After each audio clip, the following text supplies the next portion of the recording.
Allez, salut tout le monde les gens et bienvenue pour cette enfin bref sur le jeu Ryzen 2 Darkwater pour cet épisode 17. Donc nous allons continuer les aventures de notre cher héros sans nom et la durée de cette partie pour cet épisode a été d'1h19. Donc continuons cette aventure. Reprenons donc la recherche des ingrédients pour la potion de Tao, le gardien du monde souterrain. Après de nombreux combats contre les gardiens, les guerriers et les ghouls de ce temple, nous trouvons enfin les lotus noirs et les poussières sépulcrales et nous les ramenons donc à ce cher Tao qui peut enfin nous faire la potion tant attendue pour aller dans le monde souterrain. Après nous être allongés sur l'autel, nous nous réveillons dans le même lieu, sauf que tout est plus lumineux et rempli de plantes luxuriantes. Tao nous accueille et nous demande d'aider 4 amérandes pour qu'elles connaissent enfin la paix.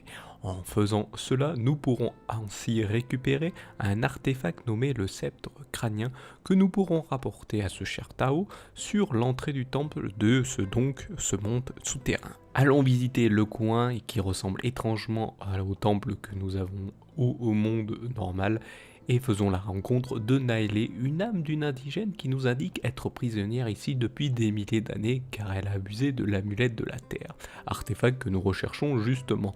Mais pour qu'elle puisse briser sa malédiction, elle devra fabriquer son propre artefact. Elle nous demande pour cela de lui ramener un trophée de chasseur, une lance de guerrier et le butin d'un voleur.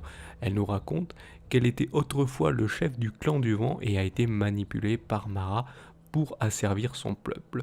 Mais voyant son erreur, elle s'est dressée contre cette chère Mara pour arrêter tout cela. Pour stopper Mara, ce cher chef du clan du vent avait demandé de l'aide à 3 autres chefs, l'un nommé Motega du clan de l'eau, Akando du clan du feu et Cusco du clan de la terre. Chacun avait un artefact donné par Mara, les mêmes que nous recherchons actuellement, et chacun sont des armes puissante contre elle, mais malheureusement aucun ne réussit à la vaincre, sauf Naélé, notre chef du clan du vent, qui a réussi tout de même à la transformer en pierre, mais elle fut maudite par Mara avant sa pétrification. Allons voir donc les autres âmes qui se trouvent dans ce monde souterrain, et apparemment chacun sont les chefs des clans. Parlons d'abord donc à Motega qui nous explique être lui aussi maudit par Mara. Sa malédiction est qu'il doit battre un dos argenté. Mais vu ses maigres armes, il n'a jamais pu vaincre celui-ci et nous demande de l'aide. Nous le suivons pour partir combattre ce gorille. Après un long combat contre cet ennemi coriace, nous arrivons enfin à le faire tomber. Motega nous donne ensuite pour nous remercier son trophée de chasse et s'en va libéré de sa malédiction. En continuant la visite de ce monde souterrain, nous faisons de la rencontre d'une âme qui ne semble pas être celle d'un des chefs du clan. Elle se dit être une âme perturbée qui a apparemment perdu la moitié de lui-même et nous indique que celle-ci se trouve dans un camp indigène qui est peut-être celui des Shaganumbi, qui se trouve donc dans le monde normal.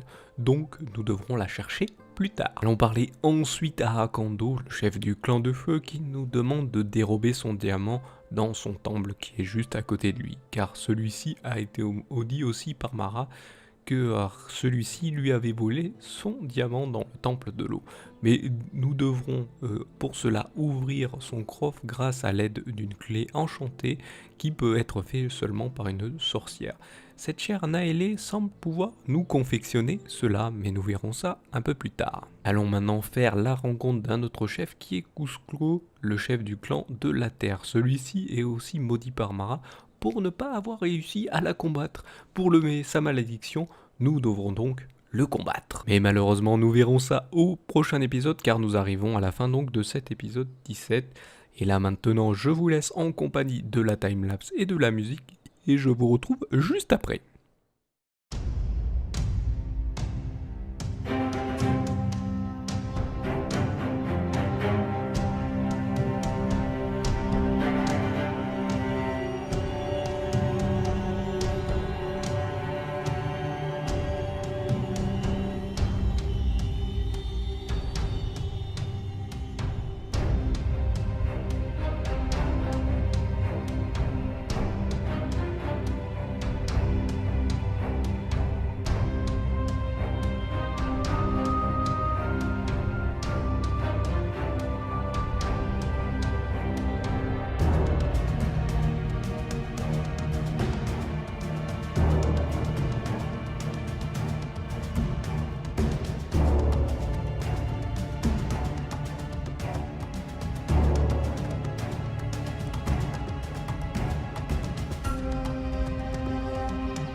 Nous voilà arrivés à la fin de cet épisode 17 de cet enfin bref sur le jeu Ryzen de Darkwater.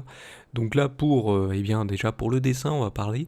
Là j'ai dessiné en fait le gorille d'eau argenté. J'ai trouvé ce passage assez original, hein. Il nous demande de combattre, il y a un gorille d'eau argenté dans un coin de la grotte, sachant que c'est la même la grotte côté monde souterrain, c'est la même grotte que dans le monde normal, sauf que c'est beaucoup plus lumineux et c'est beaucoup plus facile et il y a moins d'ennemis, hein, parce qu'en fait cet épisode a duré 1h19 parce que les combats contre les gardiens, les ghouls et les guerriers dans le monde normal sont un peu, on va dire, costauds.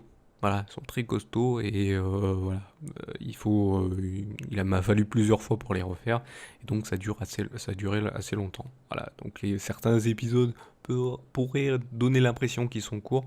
Heureusement, il y a le dessin qui rallonge un peu, mais voilà, donc ça arrive. Et donc là, pour ce dos argenté, j'ai fait où il brise la lance parce que ouais, chaque fois qu'il prenait un coup de lance donc du chef du clan de la terre, je crois, ou c'est de l'eau, je ne sais plus. Je crois que c'est celui de l'eau. Non, je crois que c'est celui de l'eau qui est le chasseur. Et donc, chaque fois qu'il balançait un coup de lance, bah c'était mort, quoi. Sa lance, elle faisait pas de dégâts. C'était moi qui faisais tous les dégâts. Mais bon, comme je sais, j'arrive pas trop bien à tenir les coups des ennemis. Et ben, je suis obligé comme on demande le PNJ puisse prendre ce qu'on appelle l'aggro. Donc ça veut dire qu'il prend la menace de l'ennemi. Et comme ça, je peux le taper pendant que l'autre il se fait taper, Je sais, mais bon, c'est le jeu. Sinon, je pourrais pas finir le jeu si je faisais pas comme ça. Donc c'est un petit peu, je sais que c'est un petit peu embêtant, mais c'est comme ça. Et donc voilà pour cet enfin bref. Donc je vous invite comme d'habitude, si vous trouvez le concept intéressant, à mettre un pouce bleu, à donner vos avis, donner vos critiques, si il y a quelque chose qui va ou va pas. Bon, ça fait déjà 17 épisodes, vous n'avez pas donné vos avis, c'est un petit peu bizarre, mais bon, c'est pas grave, hein. Ça peut arriver, hein.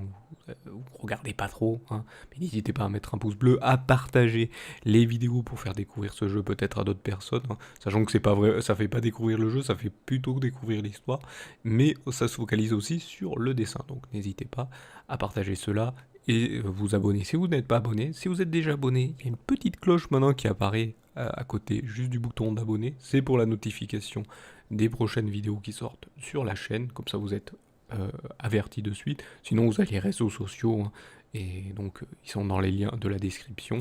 Et donc voilà. Donc vous avez tout sous les yeux, donc vous pouvez pas vous plaindre si vous avez tout raté, hein.